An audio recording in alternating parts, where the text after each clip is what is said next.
Yes class, welcome to simply commerce once again. हम लोग आज करेंगे that is role of SSI in rural areas. SSI क्या important है हमारे देश की इकनॉमी के लिए, एक ऐसी इकनॉमी के लिए जो कि एक्चुअली डेवलपिंग इकनॉमी है। इंडिया एक डेवलपिंग इकनॉमी है जहां बहुत सी अनएम्प्लॉयमेंट पाई जाती है और बहुत सारी प्रॉब्लम एक डेवलपिंग कंट्री फेस करती है, क्योंकि डेवलपिंग कंट्री क्या कर रही है, कोशिश कर रही है कि वो डेवलप हो और डेवलपमेंट कंट्रीज़ की कैटेगरी में पहुँच जाए। अब यहाँ पर हमारा सिलेबस में ये नहीं है कि वो पूरी तरह से हम अर्बन एरियाज़ और रूरल एरियाज़ के बारे में बताएं। तो यहाँ पर जो हमारा टॉपिक है वो लिमिटेड तक ही है। लिमिटेड कहाँ तक है कि what is the importance of SSIs और small scale industries in rural areas. तो आज हम ये टॉपिक करेंगे, बहुत ही इंपॉर्टेंट टॉपिक है। 90% ऑफ चांसेस रहते हैं इसके एग्ज़ाम में आने के। तो ऐसा करते हैं बिना टाइम वेस्ट किए स्टार्ट।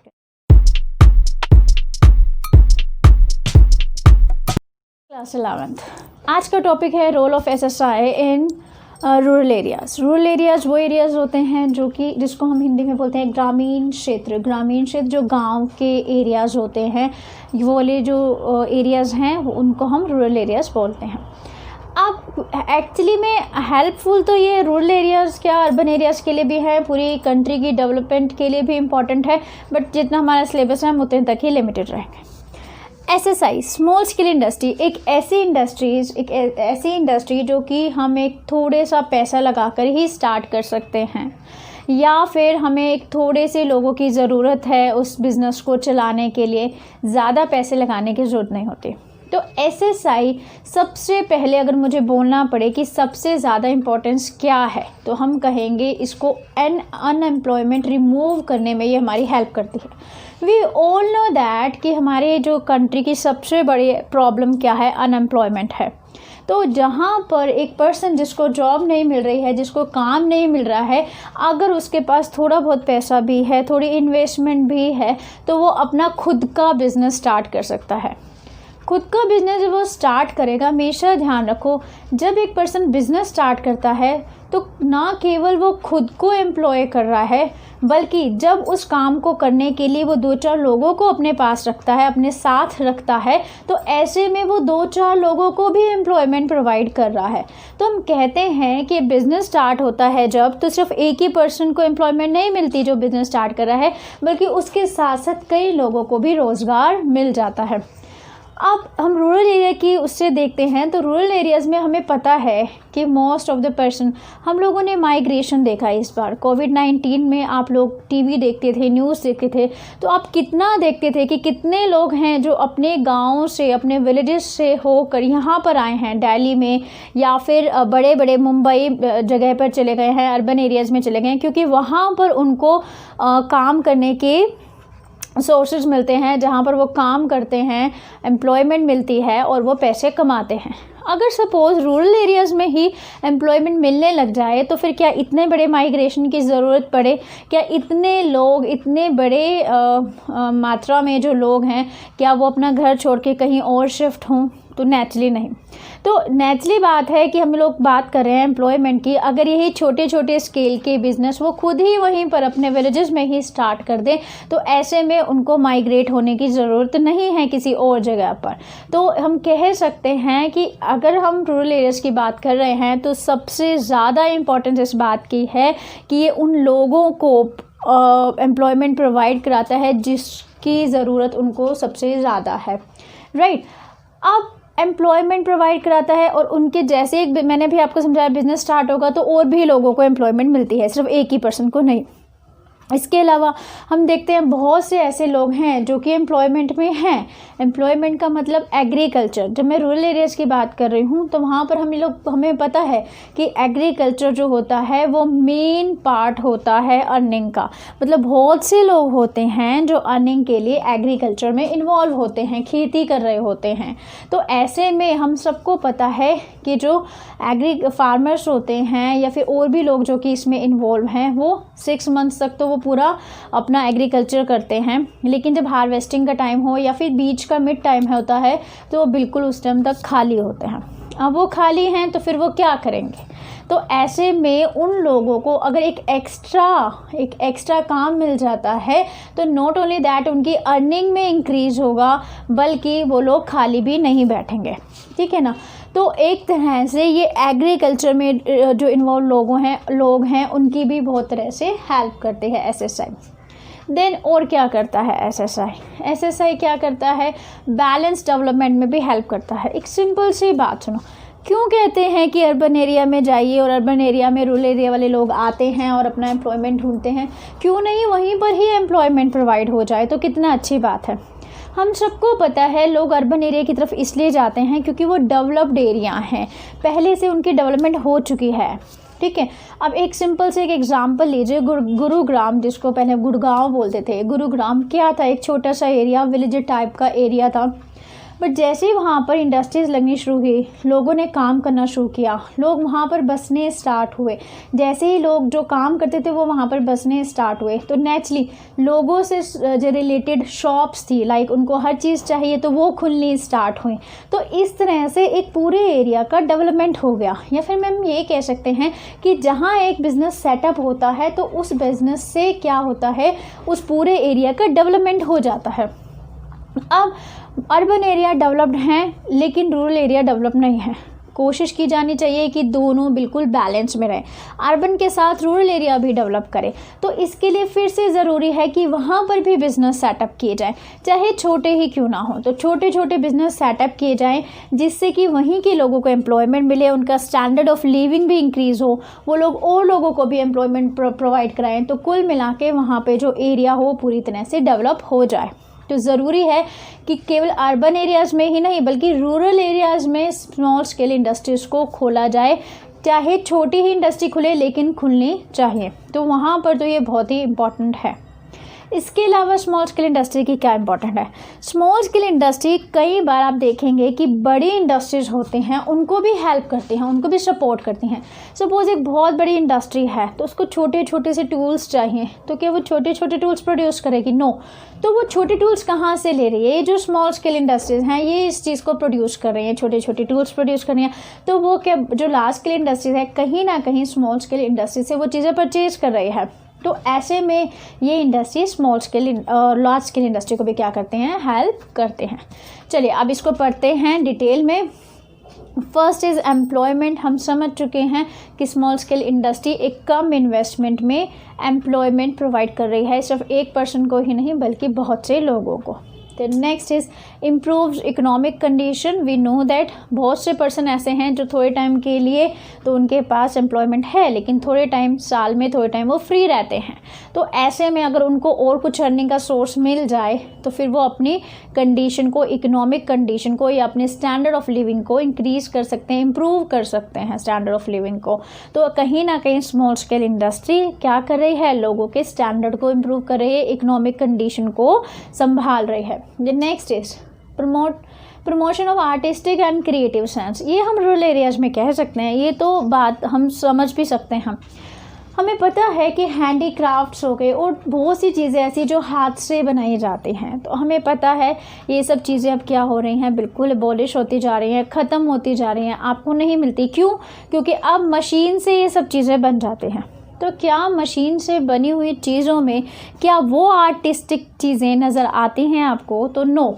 अगर हम ये कहें कि हम मशीन से एक चीज़ बना रहे हैं तो मशीन से सेम प्रिंट निकलेगा, लेकिन अगर अपना कुछ क्रिएटिव दिखाना चाहते हैं तो मेरी थिंकिंग अलग है, मैं अपना कुछ क्रिएटिव करूँगी, आप अपना कुछ क्रिएटिव करेंगे, आप और मैं दोनों अलग अलग चीज़ें बनाएंगे। तो जहाँ पर मशीन्स यूज़फुल होती हैं, ठीक है कि मशीन्स बहुत अच्छी क्वांटिटी में प्रोडक्शन करके दे देती हैं लार्ज स्केल पे, लेकिन जो हमारे पुराने एंसेस्ट्रल या फिर बहुत जो हमारे चलते आ रहे हैं, जो हमारे आर्टिस्टिक जो कलाएं हैं या फिर बहुत सी चीज़ें ऐसी जो हमारे बड़े लोग ही जानते हैं कि ये चीज़ बना सकते हैं, तो वो सब चीज़ें जैसे हैंडीक्राफ्ट हो गया, तो ये सब चीज़ें क्या होती जा रही हैं, ख़त्म होती जा रही हैं।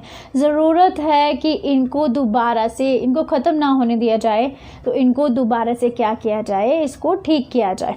तो इसके लिए फिर क्या करें? इसके लिए स्मॉल स्केल इंडस्ट्री ही हेल्प करती है। एक छोटे स्केल पे इंडस्ट्री खोली जाए और यही आर्टिस्टिक चीज़ें हैं या फिर ये सब चीज़ें जो कि एक फ़ीचर है हमारी कंट्री का, हमारे कंट्री के रूरल एरियाज़ का फ़ीचर हैं, एक स्पेशलिटी हैं, तो उसको ख़त्म ना होने दिया जाए, उसको भी वैसे का वैसा क्या रखा जाए, अलाइव रखा जाए, ताकि ये एग्जिस्ट रहें हमारी कंट्री में। तो इसके लिए ज़रूरी है कि एक चाहे छोटे इन्वेस्टमेंट से ही क्यों ना हो, पर इनको इंडस्ट्रीज़ बनाई जाए और इन चीज़ों को क्या रखें, अलाइव रखें। और ऐसे में कौन हेल्प करता है, स्मॉल स्केल इंडस्ट्री ही हेल्प करती है। क्यों, आप लार्ज स्केल इंडस्ट्री बनाएंगे तो आप तो मशीन से वो काम करेंगे, अपनी आर्टिस्टिक चीज़ों को थोड़ी आप लोग अपने उसमें दिखा सकते हैं। तो वो चीज़ तो सिर्फ एक लार्ज स्केल इंडस्ट्री कर सकती है जब बहुत ज़्यादा प्रोडक्शन करना हो। तो आर्टिस्टिक वगैरह वैल्यूज़ जो होती हैं वो हमेशा स्मॉल स्केल में ही चलते हैं। Next is mobilization of it is utilization of local resources. We all know that कि हर एक रीजन की अपनी अपनी क्या होती है, खासियत होती है, स्पेशलिटी होती है। अगर हम चाहते हैं कि वो लोकल रिसोर्सेज जो हर एक रीजन में मिलते हैं उनका कुछ ना कुछ बेनिफिट हो, मतलब वो बेकार ना पड़े रह जाएं, उनको भी यूज़ किया जाए, उनको भी यूज़ किया जाए, किस लिए, पैसे कमाने के लिए, अर्निंग के लिए यूज़ किया जाए, तो ऐसा केवल पॉसिबल है स्मॉल स्केल इंडस्ट्री से। मतलब एक छोटे स्केल पे एक बिज़नेस खोला जाए और उसमें जितने भी हमारे लोकल रिसोर्सेज हैं जो कि हमारे रीजन की स्पेशलिटी है, उन सब में वो चीज़ें बनाई जाए और ताकि हमारे रिसोर्सेज पड़े पड़े ख़राब ना हो जाए। तो उसके लिए भी एक बिज़नेस या फिर स्मॉल स्केल इंडस्ट्री क्या करती है, हेल्पफुल रहती है।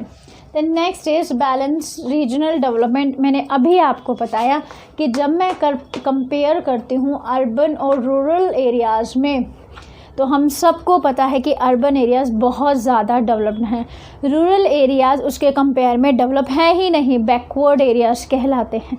चाहे ये आज की ज़रूरत है कि रूरल एरियाज़ भी डेवलप हों, पर कैसे डेवलप होंगे? हम सबको पता है कि कोई भी एरिया तब डेवलप होता है जब वहाँ पर इंडस्ट्रीज़ खुलती हैं। अभी मैंने आपको गुरुग्राम का एग्जांपल दिया। तो ऐसे ही ज़रूरत है कि कुछ इंडस्ट्रीज़ रूरल एरियाज़ में भी खोली जाए। लार्ज स्केल इंडस्ट्रीज़, वो लोग तो इंटरेस्टेड होते ही नहीं कि रूरल एरियाज़ में वो अपनी इंडस्ट्रीज़ खोलें। क्यों? क्योंकि उनको सारी फैसिलिटी चाहिए, इलेक्ट्रिसिटी चाहिए, एक अच्छे सोसाइटी चाहिए, अच्छे कस्टमर चाहिए, ये सब चीज़ें उनको अर्बन एरियाज़ में ही मिलते हैं। तो ऐसे में क्या करें, कैसे डेवलपमेंट होगा रूरल एरियाज़ का? तो इसके लिए ऑप्शन आ जाता है स्मॉल स्केल इंडस्ट्री। तो ऐसा है कि हम वहाँ पर स्मॉल स्केल, छोटे लेवल पे ही सही, बट इंडस्ट्री खोलते हैं। उस इंडस्ट्री से कम लोगों को तो कम से कम फ़ायदा होगा, ज़्यादा लोगों को ना हो पाए बट कम लोगों को फ़ायदा होगा, उनका स्टैंडर्ड ऑफ लिविंग भी इंक्रीज़ होगा। तो इस तरह से धीरे धीरे करते ही वो क्या होंगे, रूरल एरियाज़ भी डेवलप हो जाएंगे। तो अर्बन और रूरल एरियाज़ में क्या हो जाएगा, बैलेंस डेवलपमेंट हो जाएगा। मतलब अब इंडिया के सभी रीजन्स, अर्बन और रूरल एरिया सबके सब क्या हैं, बिल्कुल बैलेंस्ड हैं या सबके सब डेवलप्ड हैं। और ये तभी पॉसिबल हो सकता है जब various type of small scale industries rural areas में भी ओपन हो, right. Then next is equitable distribution of income. इसको ध्यान से समझना, इक्विटेबल डिस्ट्रीब्यूशन ऑफ इनकम, एक लाइन आपने सुनी होगी। आजकल तो वैसे भी किसान का जो एजिटेशन चल रहा है, इनका तो हम एक लाइन ज़रूर सुनते हैं, Ambani Adani, like all this things, like Ambani और इन लोगों को बड़ा फ़ायदा होगा, ये है फ़लान, इससे अमीर लोग और अमीर बनते जाएंगे। लाइक आप न्यूज़ में सुनते हैं, रिचर बिकम मोर रिचर। तो एक लाइन होती है, रिच जो लोग हैं वो और रिच बनते जाते हैं बिकॉज वो और इन्वेस्टमेंट करते हैं, देन और रिच बनते जाते हैं। वी नो दैट कि हमारी जो थोड़ी स्मॉल परसेंटेज ऑफ पॉपुलेशन है वो एक्स्ट्रा रिच है, बहुत ज़्यादा रिच है, और एक बहुत लार्ज जो पॉपुलेशन है वो लोग मिडल या फिर स्मॉल जो पुअर कैटेगरी में आते हैं, एक बहुत बड़ा पोर्शन ऑफ द पॉपुलेशन, जबकि स्मॉल पॉपुलेशन है जो बहुत रिचर कैटेगरी में आते हैं। तो ऐसे में क्या हम लोग बैलेंस पे हैं? हम लोग बैलेंस पे नहीं हैं। हमें क्या चाहिए कि सबके पास एटलीस्ट इक्वल नहीं तो कम से कम ये जो खाई है या ये जो बीच में जो आपके रुकावट है ये दूर हो, मतलब दोनों में डेवलपमेंट हो, मतलब अमीर और अमीर ना बने और पुअर ना हो जाए। तो ज़रूरी है कि दोनों के बीच का जो डिफरेंस है उसको कम किया जाए, मतलब रिचर से थोड़ा पैसा लिया जाए और पुअर को थोड़ा पैसा दिया जाए, तभी तो जाके दोनों में क्या होगा, ये दोनों का डिफरेंस क्या होगा, कम होगा। अब एक सिंपल सी बात ऑब्जर्व करो, बहुत सारे इंडस्ट्रीज़ हैं जो क्या कर रही है, फिर से इन्वेस्ट करती है, अपने पे फर्स्ट से इन्वेस्ट करती जा रही हैं, वो रिचर बनती जा रहे हैं। ठीक है, अब ये सारी इंडस्ट्रीज़ क्या हैं और क्या हो रही है, रिच बनती जा रहे हैं।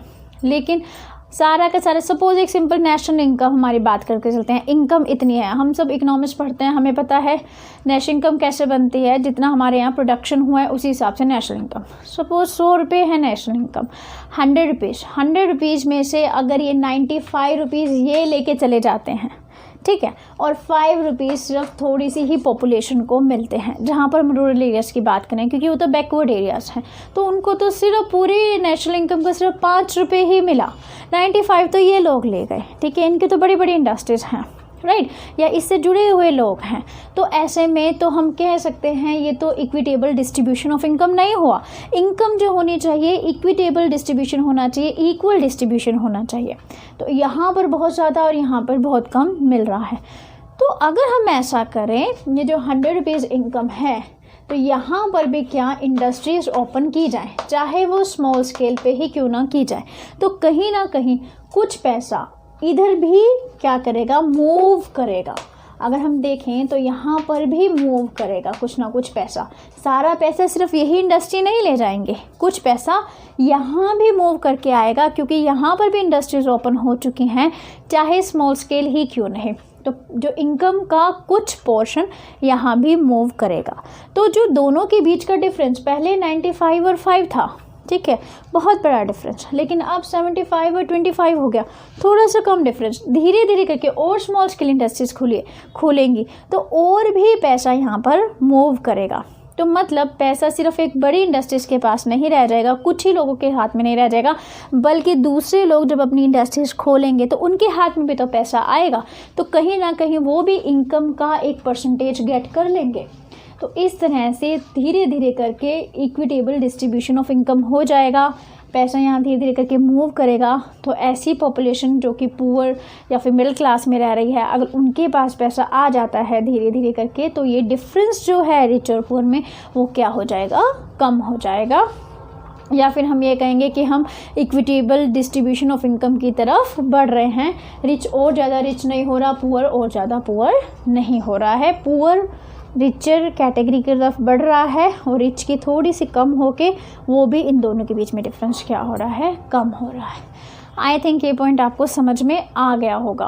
और ये सब पॉसिबल क्यों है, क्योंकि स्मॉल स्केल इंडस्ट्री, क्योंकि आपको पता है स्मॉल स्केल इंडस्ट्री हमेशा, ध्यान रखो, एक ही पर्सन को नहीं एम्प्लॉयमेंट प्रोवाइड करा रही, बल्कि उससे जो लोग जुड़ेंगे वो लोग भी एम्प्लॉयमेंट गेट करते जाएंगे, राइट।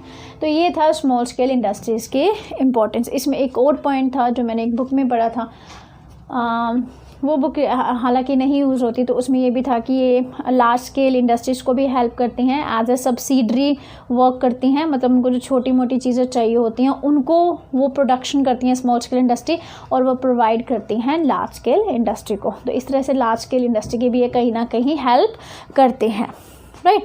तो ये थी हमारी इम्पोर्टेंस स्मॉल स्केल इंडस्ट्री की, राइट। तो चलिए अब इसके बाद जो हम पढ़ने वाले हैं, नेक्स्ट टॉपिक हमारा रहेगा एंटरप्रेन्योरशिप। वेरी इंपॉर्टेंट टॉपिक, नया टॉपिक है, कुछ ही सालों में इंट्रोड्यूस हुआ है, कुछ ही सालों से इंट्रोड्यूस हुआ है, तो इसलिए हम कहते हैं कि इम्पॉर्टेंट भी है। तो चलिए मिलते हैं नेक्स्ट वीडियो में। बट अगर चीज़ें समझ में आए हैं तो लाइक भी करना है, शेयर भी और सब्सक्राइब भी करना है, और कुछ ना कुछ कमेंट भी कीजिए। आपको लगता है कि कोई प्रॉब्लम है या फिर कोई चीज़ों को और बेहतर कैसे बनाया जा सकता है, तो आप एडवाइस कर सकते हैं। यू आर ऑलवेज़ वेलकम, आप हमेशा वेलकम हैं इस चीज़ के लिए। रहा हमारी 12th की जो रह गई हैं, तो एक्चुअली 12th के लिए टाइम नहीं है इस टाइम, क्योंकि मैंने 11th को प्रॉमिस किया था कि आपका सिलेबस तो इस बार ख़त्म होगा ही, और इसी चैनल के थ्रू ही ख़त्म करवाया जाएगा। तो इसीलिए मुझे 12th का छोड़ना पड़ा, क्योंकि 11th को जो प्रॉमिस किया वो तो हमें पूरा करना ही है। नेक्स्ट ईयर देखते हैं 12th को, जब उसका प्रॉमिस करेंगे तो उसको भी पूरा करेंगे, राइट। तो चलिए आज के लिए इतना ही, मिलते हैं नेक्स्ट वीडियो में। And last is thanks for watching.